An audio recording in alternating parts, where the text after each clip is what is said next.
দেওয়া আছে রবি ক্রয় মূল্য সে 12% কমে 7040 টাকায় একটি টেবিল বিক্রি করে।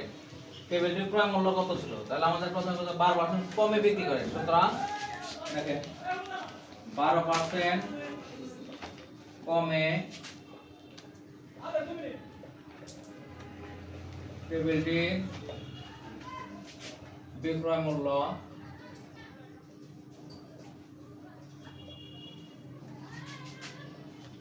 100 বিয়োগ 12 ইকুয়াল টু কত হয়? 88 টাকা। যদি কখনো কমে থাকে বা ক্ষতিতে থাকে তখন 100 থেকে বিয়োগ, আর যদি কখনো লাভে থাকে বা মুনাফায় থাকে বেশি থাকে তখন কি হবে? 100 সাথে যোগ। তাহলে এখন আমাদের চাইছে কি ক্রয় মূল্য চাইছে, তাহলে আমাদের 12 কমে বিক্রয় মূল্য, তাহলে বিক্রয় মূল্য আমাদের 88 টাকা 88 টাকা হলে বিক্রয় ক্রয় মূল্য কত ছিল? 100 টাকা। যেহেতু কমে বিক্রি করছি ক্রয় মূল্য ছিল 100। দেখেন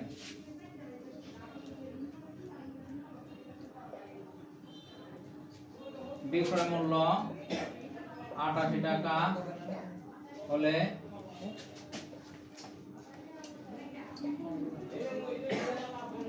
ক্রয় মূল্য 100 টাকা।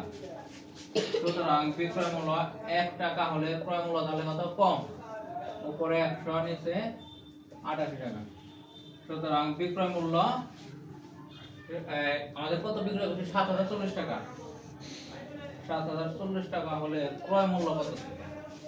তাহলে 100 গুণন 7040 নিচে যেতে 28।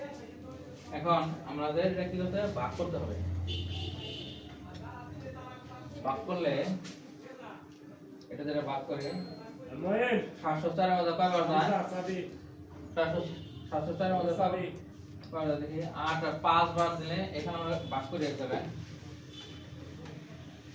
8 এর মধ্যে আমরা 7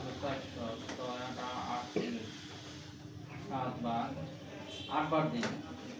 8 আর 64 4 হাতে ছিল তো 6 আর 64 8 6 70। তার মানে কি আমাদের 8 বার যায়। এটা ভাগ করলে কত হয়? 8।